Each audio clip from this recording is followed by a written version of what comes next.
तो क्या तुम मेरी बात मानोगे? लोगों ने कहा हाँ, क्योंकि हमने आपको हमेशा सच्चा पाया है। लेकिन जब रात बुतों को छोड़कर सिर्फ एक अल्लाह की इबादत तक पहुंची, तो वही लोग जो अभी उनकी सच्चाई की गवाही दे रहे थे अचानक खामोश हो गए। मक्का की हवा भरी हुई थी, लेकिन जवाब कोई नहीं दे रहा था। उस मजलिस में बड़े बड़े सरदार मौजूद थे, उम्र में बड़े, नसब में मशहूर, माल में मजबूत। लेकिन जब सपोर्ट का वक्त आया तो सब खामोश रहे और फिर एक छोटी उम्र का लड़का खड़ा हुआ। ये तो अबू तालिब का छोटा बेटा है। बड़े खामोश रहे और बच्चा बोल पड़ा। लेकिन ये मंजर मक्का के सरदारों को पसंद नहीं आया। उनके लिए सबसे तकलीफ दे बात यह थी कि जब उनकी जुबान बंद थी तब अली का ईमान बोल रहा था। इस वाकये के बाद मक्का का माहौल बदलने लगा। लोग नबी अलैहिस्सलातु वस्सलाम से मुंह फेरने लगे। जो कल तक उन्हें अल अमीन कहते थे, आज उनकी दावत से बचने लगे। लेकिन अली रज़ियल्लाहु तआला अन्हु के लिए ये सब एक तरबियत थी। वो बचपन से ही देख रहे थे कि सच के साथ खड़ा होना सिर्फ लफ्जों का काम नहीं, कुर्बानी का रास्ता था। रिवायत में आता है कि मक्का के पत्थर और दरख्त रसूलुल्लाह सल्लल्लाहु अलैहि वसल्लम को सलाम करते थे, लेकिन लोग अपने चेहरे फेर लेते थे और एक छोटा लड़का अली रज़ियल्लाहु तआला अन्हु ये सब अपनी आंखों से देख रहा था। इस्लाम के पहले दिनों में दावत खुली जंग की तरह नहीं थी, बल्कि खामोश हिकमत के साथ आगे बढ़ रही थी। नबी अलैहिस्सलातु वस्सलाम हर शख्स को नहीं बुलाते थे, बल्कि उन लोगों को पहचानते थे जिनके दिल सच की तलाश में होते। और इस काम में एक छोटी उम्र का लड़का भी नबी अलैहिस्सलातु वस्सलाम के साथ था, अली इब्ने अबी तालिब रज़ियल्लाहु तआला अन्हु। अली बचपन से ही लोगों के चेहरे पढ़ना जानते थे। कौन सिर्फ तिजारत के लिए आया है, कौन सिर्फ तमाशा देख रहा है और कौन सच में किसी जवाब की तलाश में है। नबी अलैहिस्सलातु वस्सलाम ने उन्हें एक जिम्मेदारी दी थी, मक्का में आने वाले मुसाफिरों को देखना, समझना और अगर कोई हक का तलबगार लगे तो उसे रास्ता दिखाना। फिर एक दिन मक्का की धूल भरी राहों पर एक अजनबी मुसाफिर दाखिल हुआ। ये कोई आम तिजारती आदमी नहीं था। इसकी आंखों में माल की भूख नहीं, सच की प्यास थी। यहाँ एक शख्स हैं जो एक अल्लाह की बात करते हैं। चुप रहो, मक्का में ऐसी बातें आहिस्ता की जाती हैं। अली की नजर उस अजनबी पर टिक जाती है। अली ने उस अजनबी को देखा।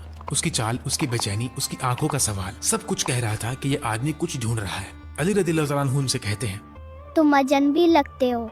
हाँ, मैं दूर से आया हूँ। मक्का में तुम क्या ढूंढ रहे हो? तिजारत, पनाह या जवाब? जवाब। ये अजनबी मुसाफिर अबू ज़र रज़ियल्लाहु तआला अन्हु थे। वो बनु गिफार से ताल्लुक रखते थे। उनके दिल में पहले ही बुत परस्ती से नफरत और सच की तलाश थी। जब उन्हें खबर मिली कि मक्का में एक नबी अल्लाह की वहदानियत की दावत दे रहे हैं, तो वो सच जानने के लिए मक्का आ गए। लेकिन मक्का का माहौल खतरनाक था। जो भी नबी अलैहिस्सलातु वस्सलाम के बारे में पूछता, कुरैश उस पर शक करते। इसलिए अबू ज़र को हर कदम संभाल कर रखना था। ये अजनबी कौन है? पता नहीं, मगर मक्का में आजकल अजनबी लोग ज्यादा सवाल करने लगे हैं। देखो, अली भी इधर से गुजरा है। अबू तालिब का बेटा। वो अक्सर उनके करीब रहता है। अली फौरन रुक कर एक दीवार के पास ऐसे खड़े हो जाते हैं जैसे कुछ और देख रहे हो। अबू ज़र आगे निकल जाते हैं। अली ने शक की हवा को पहले ही महसूस कर लिया। ये छोटी उम्र के अली थे, लेकिन दावत के राज की हिफाजत में उनकी समझ बहुत बड़ी थी। यूं अली अबू ज़र रज़ियल्लाहु तआला अन्हु को उस जगह तक ले गए जहां उन्हें रसूलुल्लाह सल्लल्लाहु अलैहि वसल्लम से मुलाकात का रास्ता मिला। इस मुलाकात के बाद अबू ज़र रज़ियल्लाहु तआला अन्हु के दिल पर सच वाज़ेह हो गया और वो इस्लाम कबूल करने वालों में शामिल हो गए। अब मक्का में सब कुछ पहले जैसा नहीं रहा था। जो लोग नबी अलैहिस्सलातु वस्सलाम को अल अमीन कहते थे, अब वही लोग उनकी दावत से बचने लगे। मक्का की दुश्मनी अब सिर्फ लफ्ज़ों तक महदूद नहीं रही थी।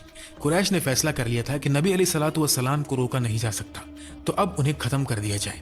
उन्होंने एक खौफनाक साजिश बनाई। कई कबाइल के जवान एक साथ नबी अलैहिस्सलातु वस्सलाम के घर पर हमला करेंगे ताकि खून का इल्जाम किसी एक कबीले पर ना आए। अब मोहम्मद की दावत मक्का से बाहर भी पहुंच रही है। अगर आज न रोका तो कल ये हमारे बुतों, हमारी सरदारी सबको हिला देगा। एक आदमी कत्ल करेगा तो बनु हाशिम बदला लेंगे, तो फिर हर कबीले का एक जवान होगा, सब एक साथ वार करेंगे। ये रात मक्का की सबसे खतरनाक रातों में से एक थी। कुरैश समझ रहे थे कि उन्होंने अपनी चाल तमाम कर ली है, लेकिन उन्हें क्या मालूम था अल्लाह का प्लान उनकी हर साजिश से बुलंद है। इसी रात नबी अलैहिस्सलातु वस्सलाम ने अली को एक ऐसी जिम्मेदारी दी जो सिर्फ एक बहादुर इंसान ही कबूल कर सकता था। उन्हें कहा गया कि आज रात तुम मेरे बिस्तर पर सो जाओ। अली जानते थे कि घर के बाहर मौत घूम रही है। वो जानते थे कि कुरैश के जवान तलवारें लिए इंतजार कर रहे हैं। वो ये भी जानते थे कि अगर उन्होंने बिस्तर पर किसी को देखा तो पहले वार करेंगे, फिर पूछेंगे अंदर कोई सो रहा है। सुबह होने दो, फिर एक साथ हमला करेंगे। आज रात मक्का का फैसला हो जाएगा। अली ने कोई बहाना नहीं बनाया, ना उम्र का जिक्र किया ना खतरे का।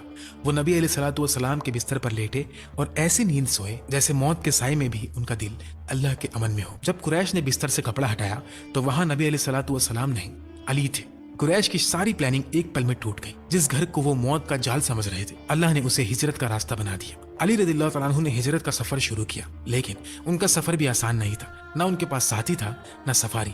वो मक्का से मदीना की तरफ पैदल निकले। दिन में धूप से बचने के लिए रुकते, रात में सफर करते। नबी अलैहिस्सलातु वस्सलाम मदीना के करीब कुबा में अली रदियल्लाहु तआला अन्हु का इंतजार कर रहे थे। जब अली सफर की थकान, पैरों की तकलीफ और तन्हाई के बावजूद वहां पहुंचे तो ये सिर्फ एक मुसाफिर का पहुंचना नहीं था, ये वफादारी का अपनी मंजिल तक पहुंचना था।